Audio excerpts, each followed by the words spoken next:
Yeah, so we're going to be talking about the last property that we recently refinanced and went full cycle on. So this was a 42 unit that was bought back in 2020, well, 2019, end of 2019, early 2020. So yeah, the fall of 2019. So when we purchased it for $1.64 million. And it was a assisted living property. So this was actually on LoopNet. So those of you that are familiar with commercial real estate know that usually you're not finding great deals on LoopNet. However, this one had gotten looked over by group after group after group because the numbers were so wonky. And the reason they were wonky is that the owner was paying all of the utilities because it had been built as an assisted living. And so there were like hallways and rooms off of it. And so the utilities were all tied together instead of being separately metered. And as you know, that can kind of be a nightmare with multifamily because it's very hard to, separate utilities, charge. And so what the owner was doing was just paying these huge utility bills and not charging it back to the tenants. So as a result, the income that it was bringing was not great once you took out all the expenses and things like that. And so people were running numbers and it wasn't looking good. Well, we found it and looked at the numbers differently. It was like, hey, if we could bill the utilities back to the tenants, and if we could do these different things, this property would really, it's in a great location. It would bring in a lot of cash flow and money, and we should take a look at this. So we did. We got under contract for $1.64 million. We assessed with our contractors that it needed $300,000 worth of renovations to just, wasn't anything major, but it needed some help. It needed some updating. We also had a plan of going in and taking there were like some 3-bedroom apartments, splitting those into like 2- and 1-bedroom apartments, making some more apartments than that were originally there. So we set our budget, we set our goals for it, and we bought it and closed. So that's when the fun begins, is when you close, right? And so the business plan needs to go into effect. So when we took over the property, and as I'm talking, please drop questions, comments in the comment section so I can make sure I address those as I'm running through all of this. If I don't explain something clearly for you. Okay, so we bought it, and then when we bought it, it was bringing in $22,000 worth of revenue. So every month, the property management team was collecting $22,000. Sounds good. That would cover the loan. That would cover our monthly payments to our investors. However, when we got into the property, which we did know this going in, we weren't like shocked, but the economic occupancy is very different than the physical occupancy. So this was 80% occupied. However, it was only about 60% economically occupied, meaning only 60% of the residents were actually paying, were not delinquent, were only paying half the rent, that kind of thing. And so we had to go in and do some real management work. We wound up having to get rid of the management company that was there because they were not able to execute the plan. We brought in new management that did a fantastic job. They did a great job for us. And so the first order of business was, when you buy these properties, you need to look at what is the culture of the apartment, because the reason we do this is it's numberfold, it's a lot of different reasons. So some of you have probably heard the term impact investing, right? So we're investing to impact communities. We want to make communities better. We want to clean up apartment areas. We want to make it better for tenants, our residents, that they can have a safe, clean, nice place to live, and it's affordable, right? We mostly target affordable housing, which are like your B-class assets. And so this property, even though it looked great, the tenant base and the culture there was not good for safety. So we had people that were there all day, that were fighting in the parking lot, that were getting drunk, that were, it was just not great. And so we had to start turning it around as far as, we want this to be a place that, a single mom with her children feels safe to rent an apartment here, right? In any of our buildings and complexes that we own. So we started that process, and we had our rent roll that was at $22,000 when we took it over, dropped down to 19,000, 18,000, 17,000, and it was very, it's never a good thing when your rent roll is going the wrong way. You want to buy it and it goes up. And up until that point, most of the properties had done that. So this was the first one where we saw that nosedive. And now that we've done this more in a couple more years into the process, this actually is very normal on a property that you take over that needs a culture shift, that you have to evict people, that you have to raise rents and let people know, like, we're cleaning this place up, we're renovating, we're doing improvements to the parking lot, we're doing improvements to the exterior, improvements to the interior. And some people are just going to want to move on. Like, that's not where that's not what they want, which, you kind of take some time. It takes some time to turn those things over, usually 2 to 3 to 4 months. And so we took a big hit there for the first few months. However, we had built into our reserves so that, we were fine and we were staying on budget, and we were actually coming under budget with our renovations. And so that helped a lot. However, we got very aggressive with marketing, with getting new tenants in there that were willing to create the culture that we wanted out there. And so we started with renovating units that were empty already, getting those units nice, putting in fresh countertops, putting in new flooring, making it look very nice. And then how we did it, so one of our major things that we were going to do to raise the value was not just increase rents, because the rent it needed a little bit, but it wasn't a huge rent bump. So the rent was, you have to start paying your utilities, right? So, utilities, water and electric, those are $100 to $120 a month. And so we started tacking that on. So that was included in their rent. So you only have to rent for $650, but you have a $120 utility fee. And so it's going to go up to, $650 to $750 to $770. So their rent was $770 versus the lower rent. And so, but we still marketed it as it's renting for $650 or I'm losing my number, $600, but then you have this utility fee. And that was very good. And people liked that. They understood that. And they realized that we're not really paying this higher rent, but we do need to pay for utilities. And so that was a very easy, immediate way to take our rent roll up. So if you are in the process of buying an apartment or you're looking to invest in an apartment, look at the utilities. Look at, what are they doing with the utilities? Is the owner paying it all? Are they billing it back to the tenants? Are they charging a utility fee? These are all ways that you can recoup that large bill, which every month on these larger complexes, that's going to be a $2,000 to $3,000 bill. Hi, Laura. Good afternoon. Glad you're here. Thanks for saying hey. So you want to take a look at that and make sure that you are doing the most economical thing there. And just a side note on that, on one of my other properties up in Indiana, I was doing a bill back system through a utility recovery system. And that worked well for the first year. And then I started noticing the tenants were not paying the URS bills, and they were starting to slip, and they were getting behind on those. And that is very hard as an owner to enforce them paying their water bill, because you're not going to turn off their water, you're not going to turn off their electric. And so you're kind of like, ugh. And so I wound up switching all of that to, this is a utility fee that we just pay. That's a part of your lease. It's not, you're not paying it directly to the water company. We're handling the big utility bills, but then you have to now pay fees.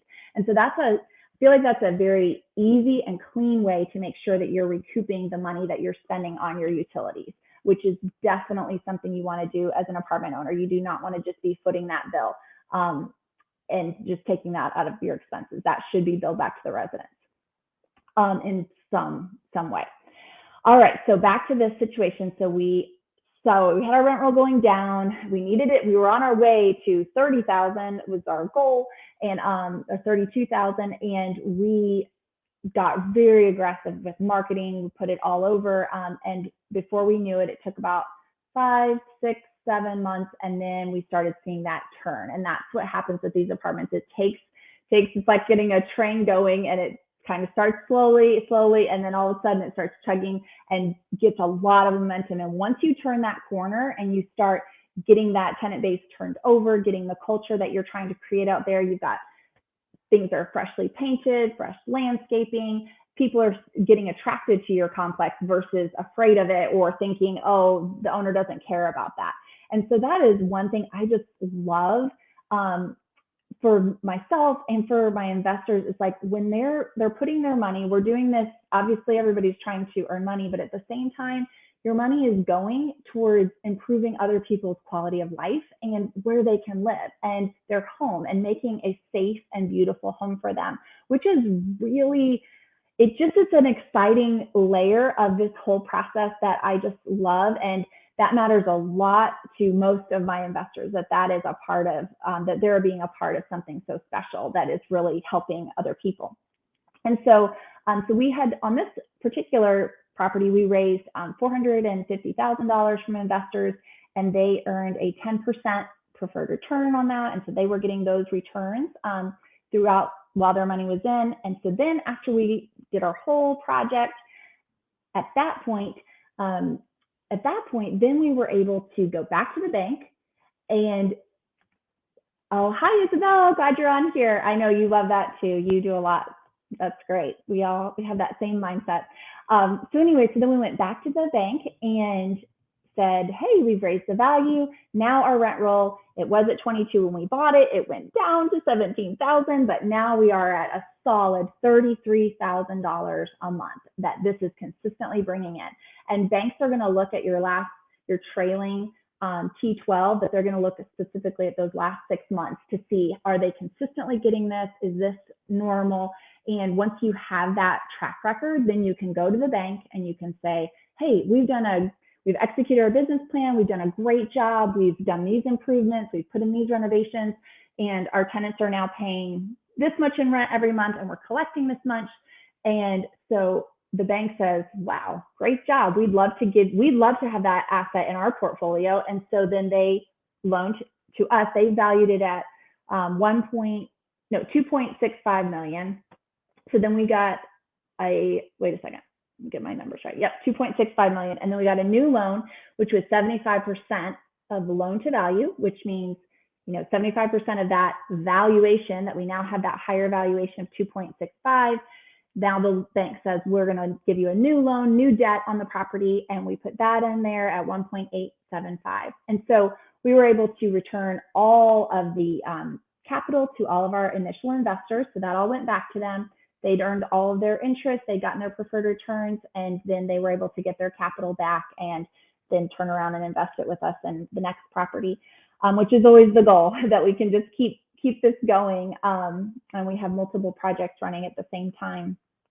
So and now all that we have to do is continue to have great management out there, continue to improve the property, and right now our expenses are just the mortgage and then your normal operating expenses for a multifamily, right? And so the cash flow is $7,000 to $8,000 a month consistently now, and that cash flow then gets divided percentage-wise among the equity owners. And so the owners are going to be your general partners, which are, that's the side that I'm on, and then you've got the general partner side, then you've got your limited partners, which are all your investors, and those investors they have 1% to 2% depending on how much money that they contributed, and that goes in.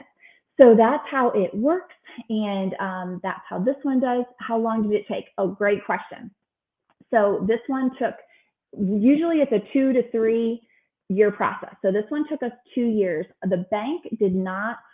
There was like a prepayment penalty if you refinanced before 2 years. So we waited, I think it was 23 or 25 months. So it was like 2 years and a month. I think we refinanced it in February, and it was 2 years at the end of December, something like that. So that's how long that one took. And we actually were ready to do it earlier in that fall. We'd hit our numbers, but because of that prepayment penalty, it wasn't worth it for the fees we were going to have to pay. So we explained that to all of our investors and said, if we can just wait another 2 or 3 months to return everything, then we won't get hit and the margins will be better and your returns. And of course, they were all amenable to that. So so we always just stay in close communication and make sure they know how it's going.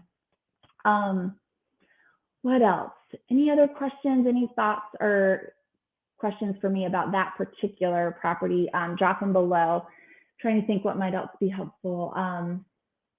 these properties are, they're what we call value adds. And so value adds is where you're going in and you're trying to add value. And your first thought on that is like, oh, buy a really rundown property. And sometimes we do that, but it's not always about how rundown the property is. You can also look at the management side of it. You can also look at the utilities. Like on this one, the utilities were a big play on this one. And you can look at, are they charging market rent? Is there room for improvement there? If we go in and make these apartments better, does the market sustain a higher rent? And those kinds of things. And so you're doing all of those things when you're evaluating properties and finding out, are the margins good enough for us to go in and put investor money in and get the returns that we need to get here. Let's see. I think that's everything. I'm not seeing any more questions, so I think I'm going to wrap it up, y'all. Thank you for being with me today and for listening, and hopefully it's helpful for you and that you can just continue in your journey. Please reach out to me if I can help you. Please reach out to me if you're interested in this kind of investing. Please reach out and we can just, somebody has a question. Okay, go ahead and drop it.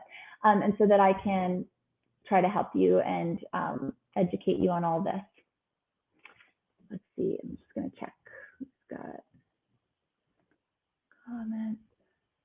Oh, hi, Kim, you're here too. And Kyle's here. All right, I don't see okay, Isabel has a question.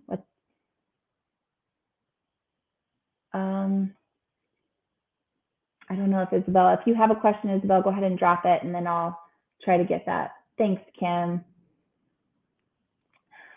Yeah, it is exciting when you can get these properties. Okay, do the limited partners always remain as owners? Okay, great question. So that's from Kim. So great question, Kim. So the limited partners, so these are, syndication deals. For those that are not familiar with what syndications are where a group of people come together to buy a large asset. And so in this case, it's an apartment. And so in those syndications, you have two sets of partners. You have your general partners who are they have a vote, like they make decisions on the property. They're in charge of operating the property. They're in charge of signing on the bank loan for the property. They're in charge of, the day-to-day making sure that the business plan is executed. Then you've got your limited partners who are, their only contribution is capital. They're contributing cash, and in exchange for that cash, then they're getting a return usually. I mean, it depends, but usually they're getting a return on their money, and then they're getting equity in the property. However, some syndications, that is how all the syndications I'm involved with operate, is that the limited partners are offered equity for their contribution. I do know that there are some syndications that different groups run that maybe do not give equity. They only give returns, and then once your money is given back to you, you're out, like you're done with that property. So it really depends on how it's structured. And so that's why, whenever I'm advising somebody on looking at a syndication, you want to look at who the general partners are. Do you trust them? Do you know them as well as you can? And then what is your return? Like, what are your preferred returns while your money's in the project? And then also, what is the equity split for you? And so usually you can expect to see anywhere from 0.5% to, I think the most I've seen is like 1.5%. So it's usually in that range. It's not a huge, it sounds like, oh, that's not very much. However, when you break it down, it's like, depends how big the property is, that, if you own 5% or 1% of $1 million property or $10 million property, it's nothing to sneeze at. Now, is the cash flow going to be amazing right away? Maybe not. Where you're going to see your most money, and I try to also explain this to investors, it's like you're going to see the most money when you're getting your preferred returns. So those first 2 to 3 years while the business plan is being operated, that's when you're going to get your 7%, 8%, 9%, 10% returns, depending on the project. I will say right now with our economic, just the climate that we're in right now, we're able to offer out less returns than we were 2 years ago. So where 2 years ago we could find those 10% returns, and now it's more consistently 7%, 8%. just because we have to be conservative and we don't know where the interest rates are going. We don't know, that's the biggest thing. We don't know where the interest rates are going. So we don't want to overpromise and then not be able to give those returns that we've, offered out to our investors. Okay, so that's that question. Then the other one, how did you determine the class, is about, okay, how did you determine the class? Yes, so how do you decide to go with a class C or D if it's a heavy area of drugs, how one property impacts that change for better? Okay, yes, that's a great question, Isabel. So this is what we aim to, because this is the less, you're always, a couple of things you're always thinking about. So when you have investors' money, you're always concerned, and your biggest objective is to protect their finances and protect their money. You're right. Your main goal is, what is the safest, less risky investment that they will get their capital back and we can execute the business plan. So I would not go into a D class area. Just my comfort level in being able to turn something like that around, because those D classes are, that's going to be more like, the really, really high crime areas. And so what I usually aim for is a C class property that's on like the edge of a B class area or an A class area, so that we can bring a C class that does have some trouble, does have some, the property in Tulsa that I talked about a month ago, the week after we bought it, there was a shooting. So like a drug deal gone bad. So we have had that happen, and it's not like we never buy, but that property was a C class, but it was in a great area that was changing over and was going to be able to sustain a B class assignment. So we usually look for those C classes that are in D class areas, or a B class that maybe is in an A class area is like amazing. And I think that's the question. Have you always been able to give the investors their capital back? Yes, we have. So there was one project where, right in the middle of COVID, where we could not get the 75% loan to value. And so what happened with that is we were able to return, I think it was 95% of their capital when we refinanced, and then the remaining 5% got returned out of the cash flow over the next 6 months. So how it works with investors with our projects is no one gets paid until all investor money is returned. Like, that's in the operating agreements, that's everywhere. So the general partners aren't taking money, no one's taking money, no one's getting cash flow until all of that is back to the people. So, because that's, they trusted us and they put their finances and their money at risk. And so that's always our first priority, is to get that back to them. So yeah, so, and you do, and that is something that when I'm talking, I'm always saying, like, this is not, it is, there are risks. And so, we cannot predict the future. We cannot predict if a bank is going to change and now only give us, they were giving consistently 80 to 75% loan to values. And then all of a sudden everybody got scared and dropped it down to 65%. And so it was like, that's a huge amount of capital when you're talking with these numbers. And so, so those things can happen. So you just need to make sure you're working with somebody that's their main priority, is keeping your money safe and getting it back to you. And that's how we structured all of our stuff. That was a question from Amber. Yeah, great question.